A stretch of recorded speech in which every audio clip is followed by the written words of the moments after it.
Bonsoir. Nouakchott retrouve ses vieilles habitudes de ville, sujette à des embouteillages monstres en raison d'une circulation chaotique, surtout en cette période de fête.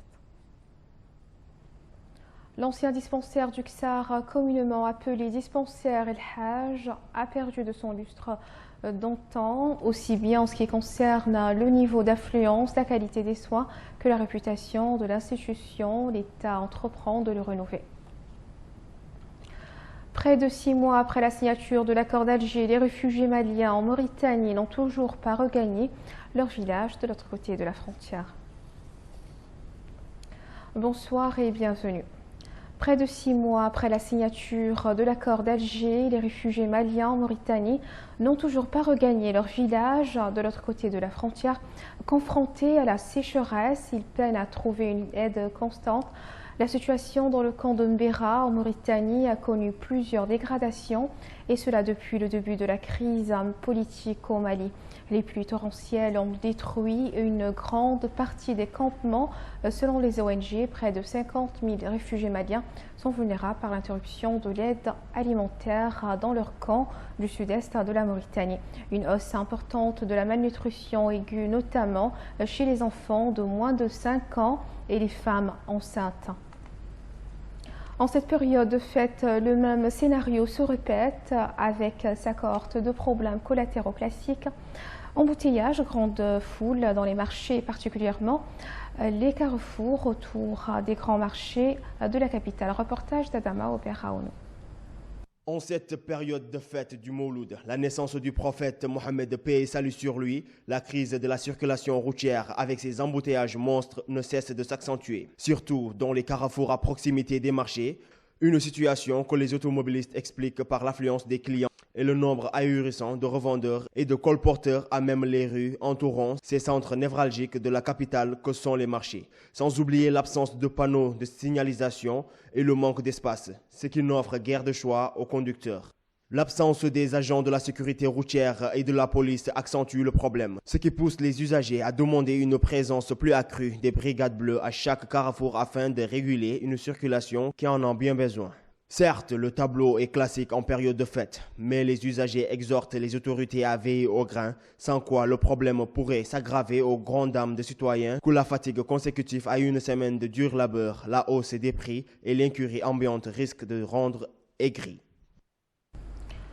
Le mouvement pour la refondation MPR a pris avec la plus grande consternation le décès d'Ahmed Abdelaziz et du journaliste de l'Authentique Cheikh Omar Ndiaye, survenu le mardi 22 décembre 2015 sur la route de Tental. En ces douloureuses circonstances, le président du MPR, Dr Khan Hamidou Baba, et l'ensemble des militants du parti présentent leurs condoléances les plus attristées aux familles des défunts ainsi que leurs proches. Le MPR implore Allah le Tout-Puissant de les accueillir en son saint paradis.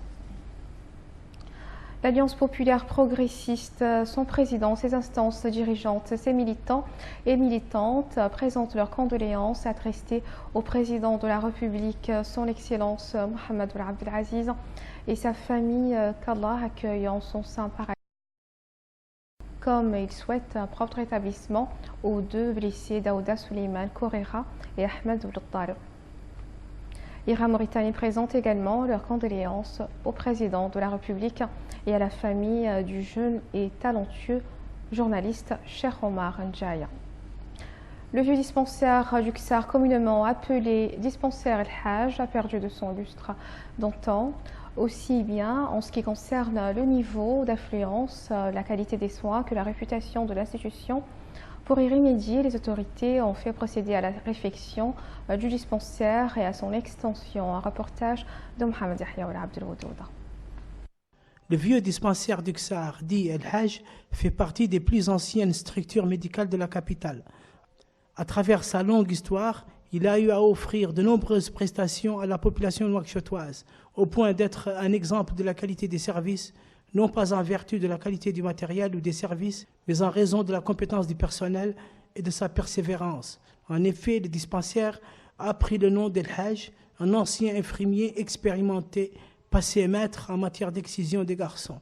Mais aujourd'hui, le rôle du dispensaire El Hajj a fortement régressé, au point que les patients affirment qu'ils ne trouvent personne pour leur prodiguer les soins nécessaires. Une situation bien embarrassante pour la résolution de laquelle les citoyens appellent l'intervention rapide des services publics. Je suis venu ici pour des problèmes de peau que je voudrais soumettre aux spécialistes dermatologues. Pour la petite histoire, c'est le plus ancien dispensaire de Nouakchott. Je suis venu pour la dernière fois en 1984. À l'époque, il y avait des médecins, mais actuellement, les médecins qui ont été recrutés pour soigner les patients et pour la formation desquels l'État a dépensé des sommes colossales, refusent d'accueillir les citoyens laissés en souffrance. Ils ont même poussé l'arrogance jusqu'à leur fermer la porte au nez. C'est honteux. En revanche, l'infirmier de permanence affirme pour sa part que le personnel du dispensaire s'efforce de prodiguer les soins nécessaires et de ne ménager aucun effort pour donner les prestations médicales en vue de soulager les patients. D'ailleurs, dit-il, les dispensaires disposent d'un docteur spécialiste, un cardiologue précisément, ainsi que d'autres spécialistes. Il s'agit du dispensaire El Hajj. Il donne les prestations médicales suivantes, où nous trouvons la salle de soins, un laboratoire d'analyse et de tests, une unité de vaccination des enfants et des femmes en état de grossesse, une unité de consultation des femmes pré- et post-accouchement. En plus, il y a un cardiologue qui vient tous les vendredis et samedis. Nous sommes en service tous les jours de 8h à 15, 16h, suivant les jours. Dans l'attente de l'exécution des travaux d'extension du dispensaire El Hajj, qui ne manqueront pas d'alléger de façon notable la pression actuelle et mettront à la disposition de la population des prestations médicales de qualité, les patients espèrent que cela ne sera tardé. Ce journal est à présent terminé. J'ai eu le plaisir de vous le présenter. Juste avant de le quitter, le rappel des titres. Nouakchott retrouve ses vieilles habitudes de ville sujettes à des embouteillages monstres en raison d'une circulation chaotique, surtout en cette période de fête. L'ancien dispensaire du Ksar, communément appelé dispensaire El Hajj, a perdu de son lustre d'antan, aussi bien en ce qui concerne le niveau d'affluence, la qualité des soins que la réputation de l'institution. L'État entreprend de le rénover. Près de 6 mois après la signature de l'accord d'Alger, les réfugiés maliens en Mauritanie n'ont toujours pas regagné leur village de l'autre côté de la frontière. Merci mesdames et messieurs de votre aimable attention. Un grand merci à Baba Karnam, Mouhaj Diallo, Bertin Kardem ainsi qu'à toute l'équipe technique et rédactionnelle. Restez au programme de l'Ordania.